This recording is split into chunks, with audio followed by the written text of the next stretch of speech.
What's up, everyone? It's your favorite marketer and podcast host. My name is Prithvi Madhukar. I am the author of Zero to Four Figures, a marketing strategy consultant, and a digital entrepreneur. Few of the roles that I do take on, I'm a podcaster, YouTuber, Etsy shop owner, and a Skillshare teacher as well. All of the links are in the description box below if you would like to check it out. On this podcast, I shuffle between giving solo podcast episodes and bringing in experts to give you actionable steps on various marketing, business, and mindset strategies to help you grow the business you love. Today, I have one such expert with me, Chris Overlay. Chris, how are we doing today? I'm doing so good, Prit. Thanks for having me on the show, and thanks for asking. It's good to talk to you again. Yeah, absolutely. I was actually on Chris's podcast, I think a couple of months ago, and we were talking about marketing there. So Chris, tell us a little bit about yourself. Tell us about what you do, and of course, how you started your entrepreneurial journey.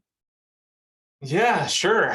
So I guess I'll kind of start with the journey piece of it, which will fold into what I do now. In 2013, I graduated from the University of Nevada, Las Vegas. And during my later years in college, some friends and I formed a startup company. And startups were very big and hyped up at that time. Like Uber was still relatively new, Snapchat was still relatively new, and we were all into the startup competition life. We pitched our startup to competition and a few other firms, money firms, capital firms, and we kind of got our start there. Now, we didn't really have a company that was able to pay us yet, so after college, I went to work for some marketing agencies, did that full time whilst having a side hustle of this startup company, which the startup company was very, very cool. We were a service-based company that was focused on providing VIP travel style amenities for people that wanted to travel around and visit large scale music festivals in North America. Think if you've ever heard of the Electric Daisy Carnival, Ultra Music, some of these big tens of thousands of people visited these things. So eventually that became a business that could pay us, which was cool. The side hustle became the real thing. We scaled it up to a couple $1 million a year and did that for a few years. But then, I was in my late 20s and traveling around and partying and all this kind of crazy stuff was just too much for me. I wanted to settle down a little bit. So I started freelance marketing, did that for a couple of years, eventually started my own agency. Formed a partnership with another person, did that for a couple of years, and then wanted to do my own thing, which in an industry that I really, really care about and love, which is the craft beer industry. That's what I do now. I started a company called Get Hoptimized, where we consult and provide marketing services for craft breweries throughout America and Canada. So that's the story. Yeah, I mean, it's like you've done so much, and I'm just thinking, you've gone from a startup to doing something on your own, then with a partner, and then now a complete marketing strategy consultation firm for breweries. And I think one thing that I want to ask is, so when you decided to open up your own marketing strategy consultation firm, I guess I would say, why did you decide to focus on just that niche? Because I think a lot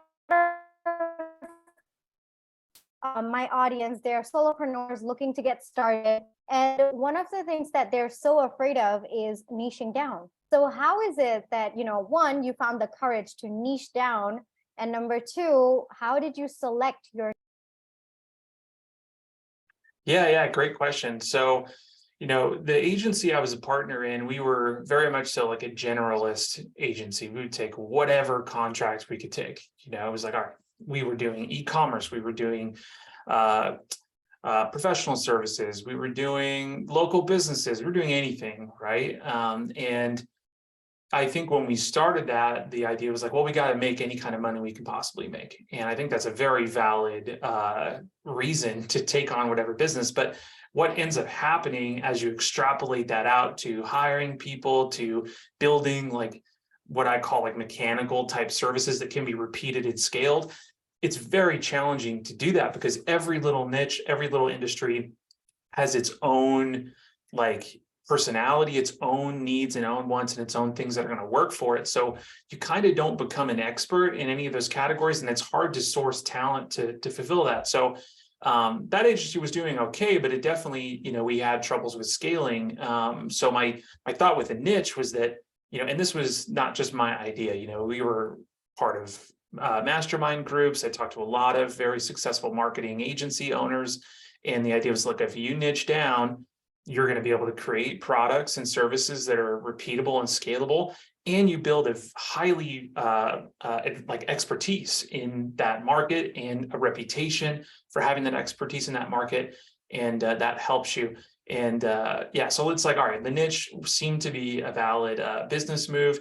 In terms of craft beer being the thing I, went towards, it was really a question of like, what do I want? I sat around and was like, all right, like if I'm going to start another agency, I want to do something that I actually want to look at every single day, not something that I necessarily think is like going to make me the most money or whatever. I don't want to be unhappy throughout my work life. So I was like, all right, craft beer is one of those things.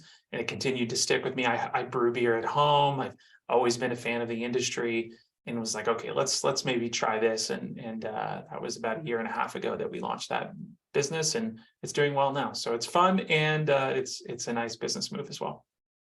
Well, were you scared at that point when you had to niche down, or were you very secure in the fact that, okay, it's okay if it's a very small niche, I am going to be the big fish in a small pond? Because I think, frankly, I've seen a lot of marketing strategy consultation firms out there, and mine is one as well, right? But I have not seen one specifically catering to craft beer.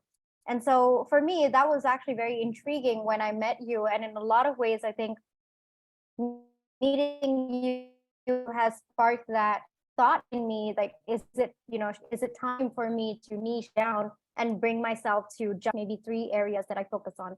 So my question, which after such a long time I've actually forgotten, but my question is, Chris, were you scared at that point, or was it a comfortable transition? Yeah, so really, really valid question too, because it is kind of scary, because you're like, well, I'm going to only take on this business, and you have to be strong to be like, no, I'm not going to take on other work.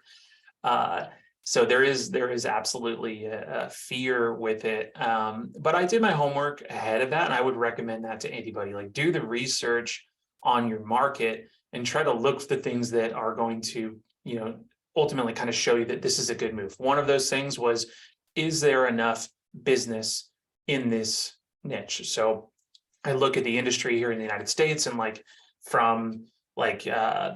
the last 3 years, the number of craft brewery businesses has gone from like 6,000, 6,500, something like that. Now it's like above 9,000 in 2023. So the industry is growing very rapidly, which is a good sign. Also, there's low competition. It was like looking around, there's agencies that do have clients that are craft breweries, and very, very good agencies are doing great work, but there doesn't seem to be a whole lot of agencies that are specifically for this. And those two things together were like, okay, yes, check. This seems like a good move. And we jumped into it. Or I jumped into it. That's amazing. And do you find there to be a difference between your clients' thinking process when they're choosing their agency? Like, this person, they specifically cater to just my industry, whereas another agency, they might be a bigger name, but it's everybody else. So have you felt that difference after niching down? Yeah, I mean, there was responses that I got in my early outreach that were like, yeah, I really like that you just do craft beer. That's important to me, because what I found was that these businesses, they don't have someone that really speaks their language. They're talking to a marketer from a big agency that, they just have a cookie cutter approach that they apply to every business. And if you're a business owner, one thing I really like about the craft beer industry too, is that it's filled with tons of small business owners, small business entrepreneurs, which they have like the spirit of small business. It's another reason why I like it. But, they're sitting around going, well, this person that calls me or walks in my door, they're selling me the same thing that they sell every other business, but my industry is different. There are things that are unique. There are situations that are specific to what I'm trying to accomplish. and this person isn't really hearing me. They're not speaking my language. They're not speaking to my listening. And when you have that niche approach, like I'm applying similar strategies that I would apply to other businesses. Now, as we've grown, we've learned to adapt those things more so to the craft beer niche and these breweries and their different situations. But because we're able to speak that language, and because we have the experience from working with these other breweries, that speaks volumes to these folks, and they respond very, very well to it. My clients have, the people I've talked to have. I've also talked to like colleagues, like other networking groups and stuff, and they're like, "Oh man, what a great idea! This was totally needed in the industry." So, it stemmed from doing my homework, like I mentioned, and making sure I pick the right things. You don't want to jump into something and be like, "Well, there's no business here." There maybe is a good reason why there's no other agencies in that niche if there's no work, but if you can find that and you can speak to the listening of your audience, I think there's a recipe for success there for sure. Absolutely. I really agree with that. And like I said, this was a very new concept for me when I first got to know about your podcast. And of course, through that, your marketing consultancy firm as well. And do you find as a business owner, there's been a difference in your business growth after you niched? Yeah, so it's been good, right? Like it's still challenging. Business growth is hard. Honestly, I expected it to be a little easier than it has been. I thought, okay, I'll be the only one. I'll have the brand that's associated with it, and like the business will just flow into me. And still, I've been an entrepreneur for over a decade now, and still I get my hopes up too high sometimes. There's still absolutely a grind to it. I've got to do the reach outs. I've got to have salespeople out there talking to folks, and it doesn't go away. The ability to go source new business, it does make the foot in the door a little easier. I think you get someone to be more likely to listen to you in the initial portions if you are a niche focused agency that is in their industry. I think that opens that, at least allows you in the door. Now, is it going to earn you the business by default? No, you still got to have a good price. You still got to have services, got to have good reviews, all the other things that you would normally have to win business. But it does at least make you familiar, which is huge when it comes to sales. That's really awesome. I mean, the fact that, you are out there making a name for yourself. And of course, I think it goes without saying that, it does take a lot more effort than just having a niched down thing. What has been your biggest challenge as a business owner? Good question. There's all sorts of challenges. I think something that comes to mind is like removing my own bias from certain things. Like I have my own thoughts and the way that I think that things work when it comes to sales, when it comes to marketing, when it comes to my own brand and what I'm trying to say as Get Optimized. So trying to remove that bias from the picture and look at it objectively, that's very, very challenging. Because I think every business owner that has started their own company or is an owner of a company, like you pour your heart and soul into the thing. So you have this kind of like echo chamber of thoughts that you have to separate yourself from. And that's very challenging to do. It's also challenging to let go of things, because it's like I've been doing marketing services for so long that like this stuff comes second nature to me. I'm like, okay, I know that you've got to use this when you do SEO. You got to use a certain structure and a certain keywords. I know that you got to structure your Google Ads campaigns this way. And I know that you've got to do Facebook ads this way, especially social media ads. I've been doing that for so long that it's like when you have staff and employees and delegation, it's like, well, you've got to let go of it so that they can do things so that I can run other portions of the business. The delegation let go of piece is certainly ranking high in the challenge category for sure. But yeah. I definitely agree with that because I think as entrepreneurs, it's our baby at the end of the day. We've built it from scratch. We have put in all of our efforts and we know it the best, or at least we think we do. And so it's a little hard to step away from that and allow someone to take over. I'm actually in that phase of my business where it's probably time for me to let go a little bit. And I'm definitely struggling with the mindset part of it. It's not the physical aspect of it, but the mindset of letting go and allowing someone to take over one part of my business. So I definitely agree with that. And so I'm really curious, Chris, what are some of the differences between marketing for a craft brewery and then just any other industry? What are some of the stark differences that you've noticed? Good question. So I mean, the obvious one is alcohol, so you've got to make sure that you are following regulations. And anytime you're running ads, whether it be Google, Facebook, wherever, everybody plays it a little different, running Google display ads, they get touchy about the way that you present alcohol. You can run these ads in those places, but like they want to flag your stuff all the time. So you constantly have to be like, all right, no, this is allowed. And they're like, no, it's not. And like, no, it is. And you have to play these games with the platforms to like prove to them that you are allowed to run these ads. So the age thing and the regulation thing is a big portion of that. I think from a more, I mean, aside from that, the way that we market certain things, programming is super huge. And what I mean by programming is like the events calendar and the promotions calendar that you lay out is like so much more important than I originally anticipated for this industry. It's like if you don't have stuff to be promoting and driving business into your brewery, because these breweries, like, it's partially selling beer, but it's a lot of bringing people through the doors.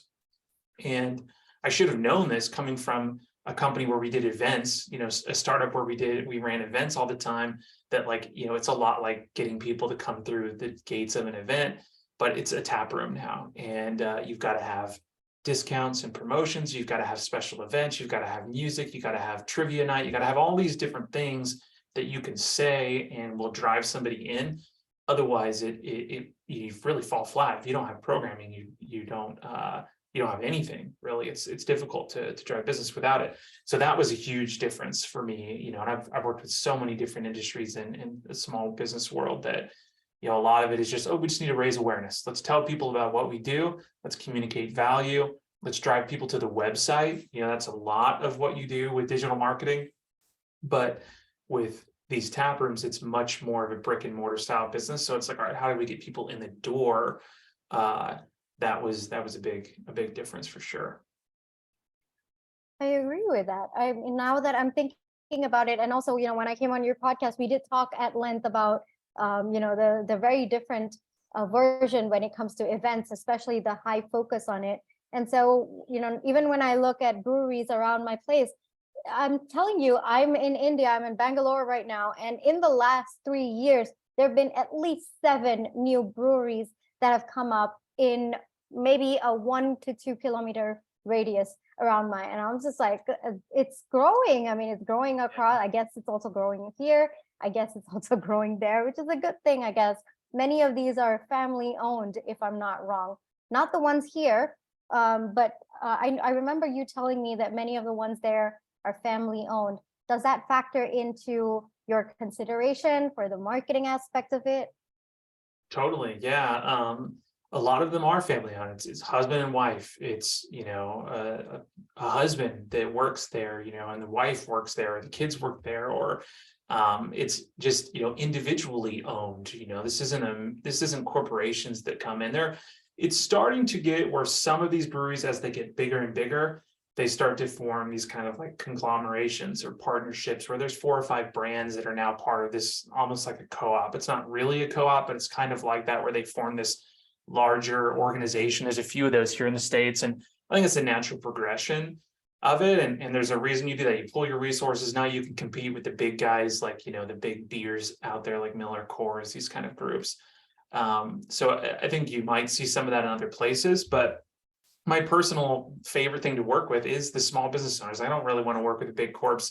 I want to help the small guys. And the reason is because, like, these folks have set out on this journey to launch this business. They're super passionate about brewing beer, which is an art form, really. It's an art and a science. And a lot of times these owners come from a science background. They were like biochemists. They went to school for biology. And like now they're like gangster craft beer folks that are making amazing products with with their minds really in these ingredients and doing different things with hops and barley and oats and all kinds of stuff. That's what they care about. They don't care about like the nuances of Facebook advertising versus Google advertising. So it's like, all right, I can come in and help you with that piece. Let's find a relationship that works well for everybody. And then let me help you grow your business. Let me help you focus on this piece so that you can continue focus on making great beer. And that's what gets me excited to do this every day. It's like, all right, I'll help you on this side because like, don't worry about it. We got it, and yeah, hopefully that answers your question. Yeah, it does. And, it's really nice and heartwarming for me to see your face absolutely light up because you're talking about being passionate about helping people who are passionate about their business. And I think that's really, really nice, Chris. I think that's why we do what we do. I think as entrepreneurs, we're inherently passionate about what we do. And when we see other people also passionate about what they do, I think it forms some sort of resonance there and we really connect. So it's really nice that you're into all this. One question that I do have is, what is the biggest challenge that you found for your clients, like in terms of marketing, and or what are some of the mistakes that you've seen them make?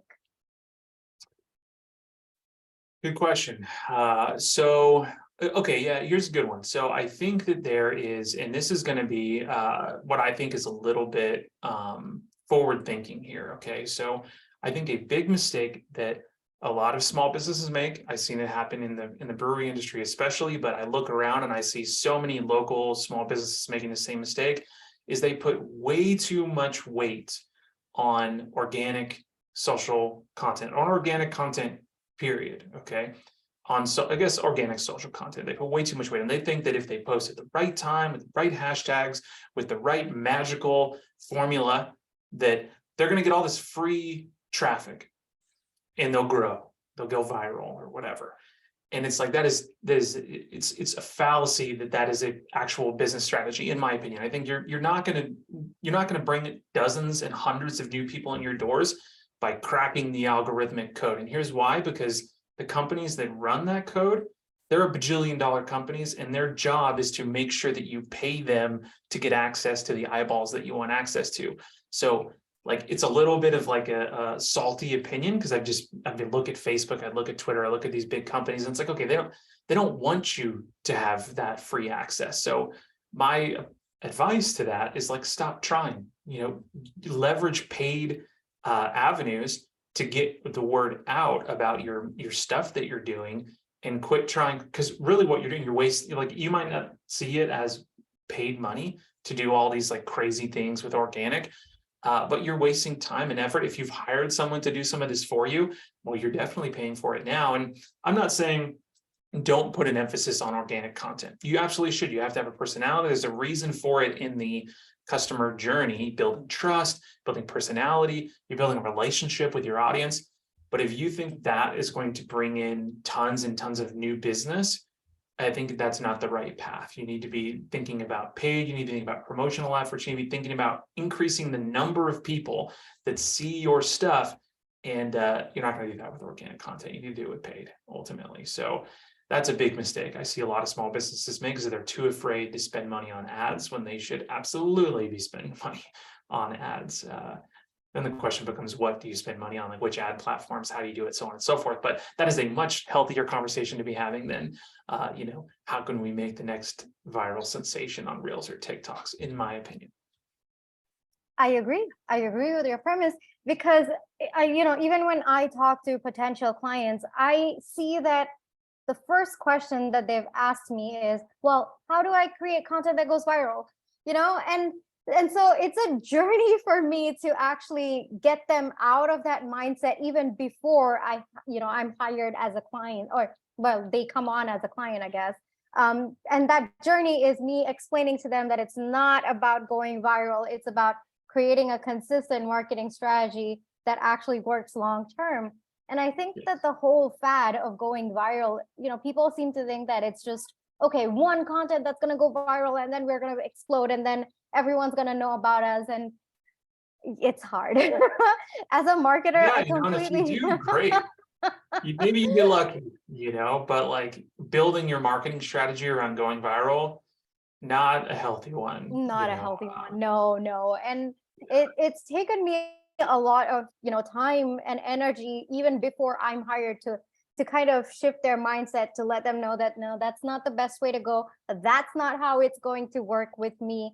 And there've been some times where, I've not been hired, or I've refused to take on a client because there was a lack of synergy in that line of thought, that very specific line of thought.